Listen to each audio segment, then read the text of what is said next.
नमस्कार, NMF news देख रहे हैं आप। मैं हूं आपके साथ अभिषेक पुंडीन। देश में दूसरे चरण का मतदान पूरा हो चुका है और दूसरे चरण के मतदान में पहले चरण से भी कम वोटिंग देखने को मिली। कई राज्य तो ऐसे हैं जहां अगर 2019 की बात करें और 2024 की बात करें तो कम से ज्यादा कई राज्य ऐसे हैं जहां 10% तक की गिरावट दर्ज की गई। अब पहले चरण में भी मतदान कम हुआ, दूसरे चरण में भी मतदान कम हुआ। आखिर संदेश क्या है? क्या देश के लोग सरकार बदलना चाहते हैं या फिर उदासीनता है, या फिर अब लोग समझ चुके हैं विपक्षी पार्टियों के जो वोटर हैं कि विपक्ष जो है सत्ता में आने वाला तो नहीं है, तो फिर घर से बाहर निकलने का क्या ही मतलब है? इसी बात पर ज्यादा चर्चा करने के लिए इसके पहलू क्या कुछ हो सकते हैं, नतीजे क्या कुछ हो सकते हैं, उसी के लिए मेरे साथ मौजूद है हमारे वरिष्ठ पत्रकार पंकज प्रसून। बहुत बहुत स्वागत है सर आपका। सर, जिस तरीके से लगातार दूसरे फेज में भी कम वोटिंग हुई, कैसे देखते हैं आप इसे? इसकी 2-3 वजहें हैं अभिषेक। पहली वजह यह है कि गर्मी बहुत जबरदस्त पड़ रही है और ये चुनाव राजस्थान, उत्तर प्रदेश और बिहार के जिन इलाकों में था वहां टेम्परेचर 40 डिग्री से ऊपर था। तो एक तो मौसम की वजह हो सकती है कि लोग सुबह या तो वोट देकर निकल गए या फिर शाम पहुंचे, बीच में एकदम सन्नाटा था। दूसरी वजह यह हो सकती है कि उत्तर प्रदेश और बिहार में लगन का समय है, ये शादी ब्याह का ये समय है, तो बहुत सारे लोग उसमें उलझे हुए हैं। और पहले कुछ गाड़ियां बुक की जाती थी जो कि लोगों को बूथ तक पहुंचाती थी, वो सारी गाड़ी आजकल शादी ब्याह में बुक है।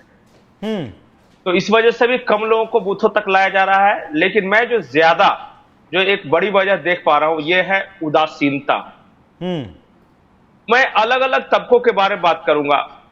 बीजेपी के लोग इसलिए उदासीन हैं कि आ तो रहा है ना मोदी, हमें इतना पसीना बहाने की क्या जरूरत है। दूसरी ओर के लोग इसलिए उदासीन हैं कि ये जो सो कॉल्ड सेकुलर दल है उन्होंने हमारे लिए क्या कर लिया। और बिहार में तो रिप्रेजेंटेशन को लेकर भी इश्यू है, जैसे झारखंड में एक भी टिकट नहीं दिया, बिहार में टिकट नहीं दिया, महाराष्ट्र में नहीं दिया है, और बिहार में दिया भी है तो वहीं पे टिकट दिया है जहां सिर्फ यही है, मतलब यही जीत सकते हैं। तो इसलिए उदासीनता है और ये महसूस हुई। एक और जो बड़ी वजह हो सकती है वो ये हो सकती है कि टक्कर का मुकाबला ना होना। मतलब हर लोकसभा चुनाव में लगता था कि ये भी जीत सकता है तो ये भी जीत सकता है, तो दोनों ओर के लोग बहुत जोर लगाते थे। इस बार मैच कुछ एक तरफा जा रहा है। देखिए, कोई कुछ बोले या नहीं बोले, हर किसी को पता है ठीक है हर मोदी को हटाना है, पर लाना किसे है वो नहीं तो पता। कोई बोलेगा राहुल, कोई बोलेगा ममता, कोई बोलेगा अखिलेश, कोई बोलेगा तेजस्वी, कोई बोलेगा डीएमके का स्टालिन। ऐसे नहीं होता ना, कोई एक चेहरा होना चाहिए। और आखिरी और सबसे महत्वपूर्ण वजह, जितने बड़े पैमाने पर इस बार चुनाव से पहले छापेमारी हुई और एजेंसियों ने सख्ती की, तो चुनाव में गर्मी आती है, मानिए ना मानिए, 2 नंबर के पैसों से। ये बात 2 नंबर के पैसों का सर्कुलेशन बड़ा मुश्किल हो गया।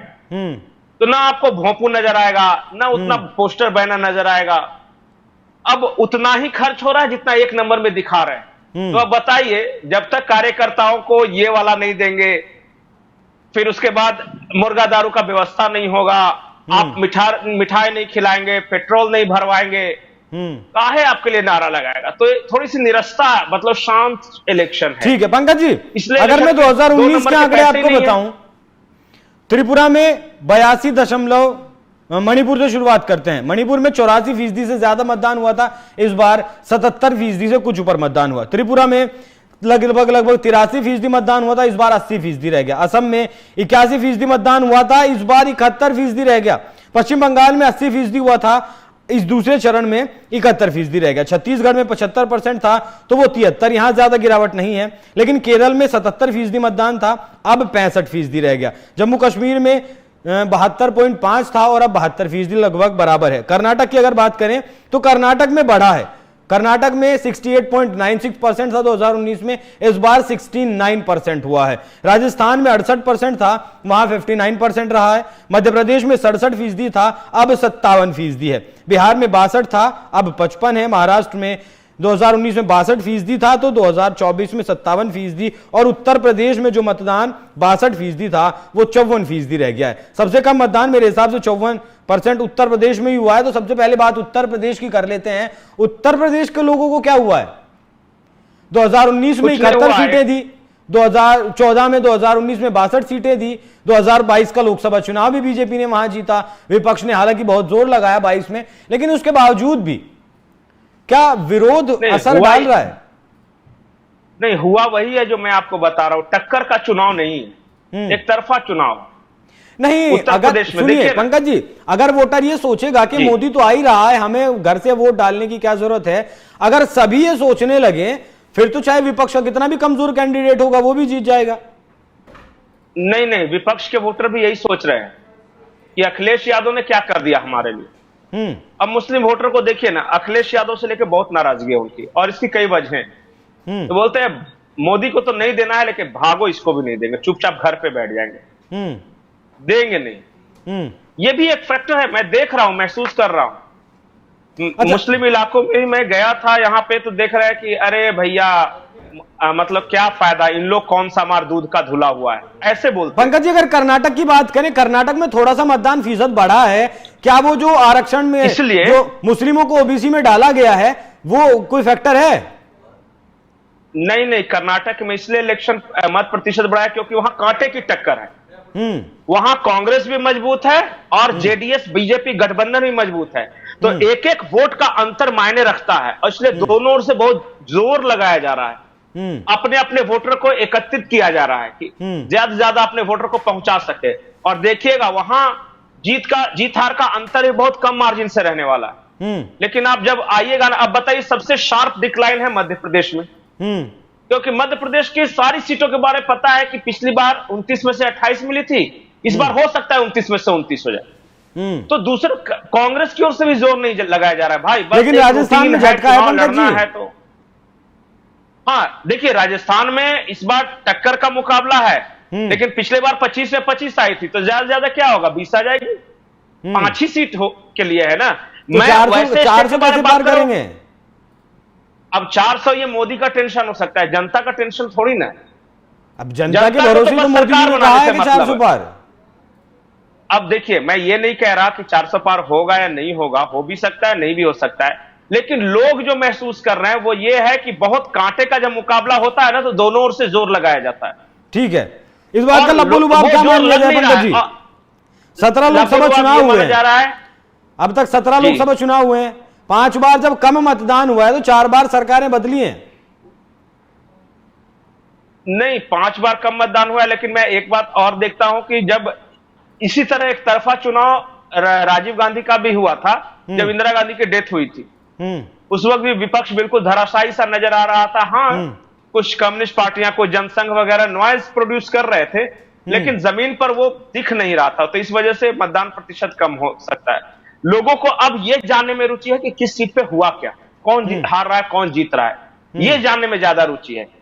बाकी मतदान प्रतिशत वगैरह तो चुनाव के पहले की बातें हो। अच्छा, यूपी में जैसा अखिलेश यादव मैदान में उतरे हैं, कुछ फर्क पड़ेगा? मुझे नहीं लगता। देखिए, पिछली बार क्या था कि बसपा, समाजवादी पार्टी और राष्ट्रीय लोक दल तीनों एक साथ मिलकर चुनाव लड़ रहे थे।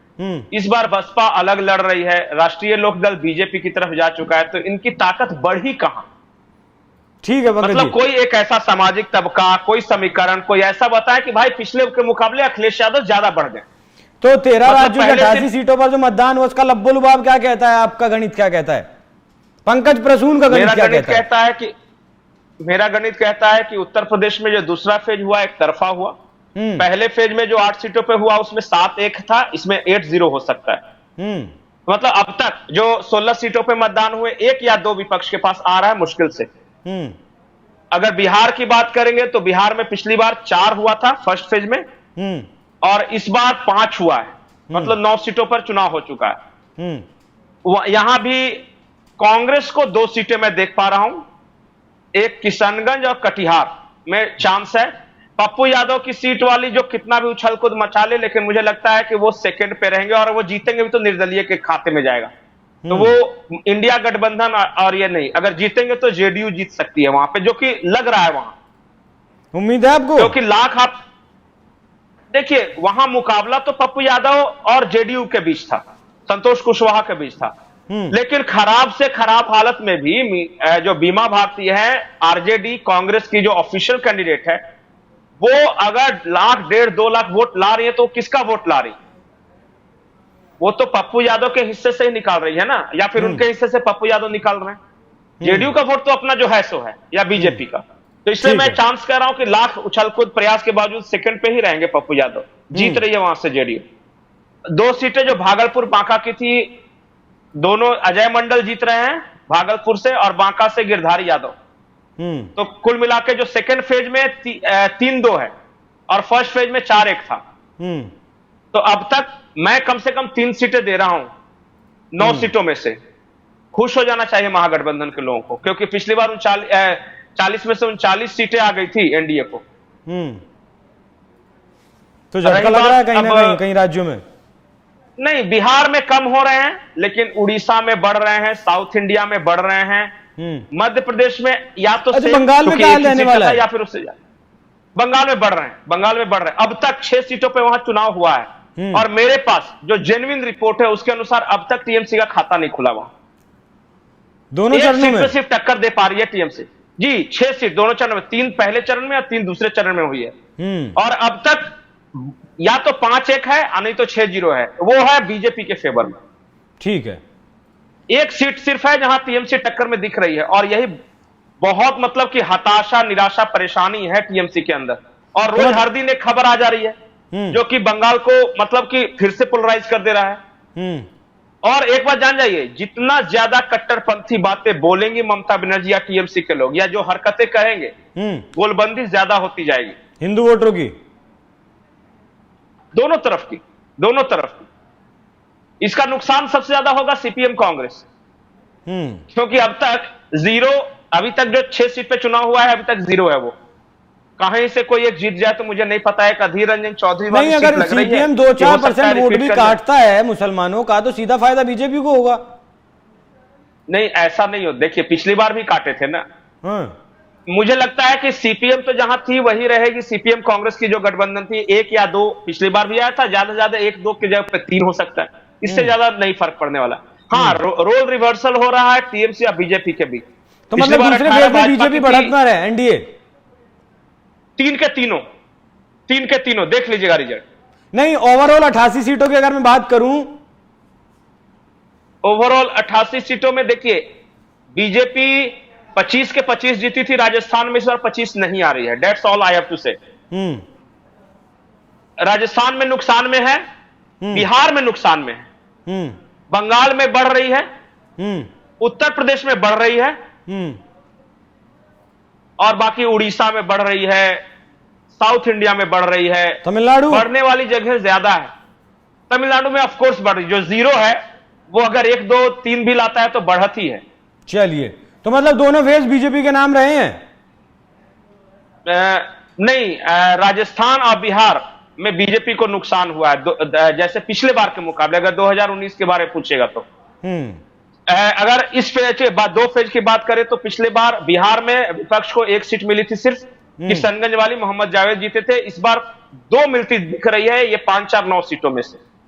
ओवरऑल अगर मैं बात करूं दोनों चरणों की 102 और 88, 190 सीटों की अगर बात करूं, तो बीजेपी को कितनी सीटें दे रहे हैं आप?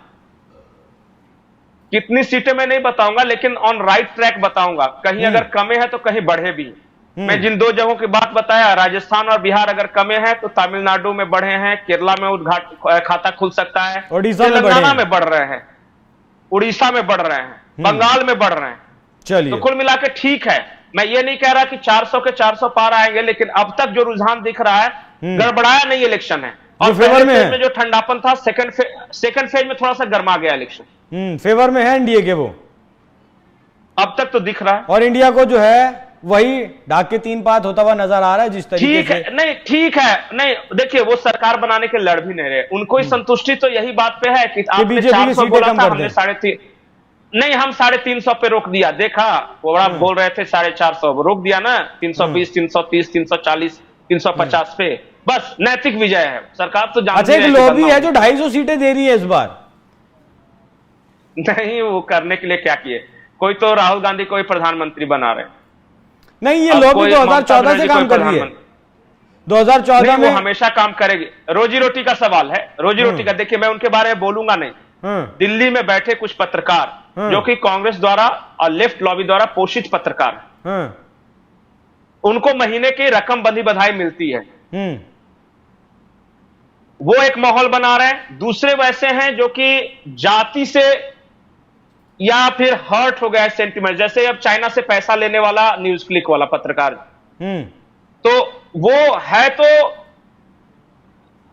मतलब कि ये मुख्य रूप से कांग्रेस ही और शुरू से उन्हीं के लिए कैंपेन करता है, लेकिन अब थोड़ा और तिलमिलाकर, क्योंकि फंडिंग बंद कर दी है ना, कुछ विदेश से फंडिंग आ रही है लेफ्ट लॉबी वगैरह के। कुछ क्रिश्चियन पत्रकार हो गए हैं आजकल, मैं देख रहा हूं कि बड़े वो मदर फादर के साथ बड़े घूम रहे हैं, वो सिस्टर के साथ।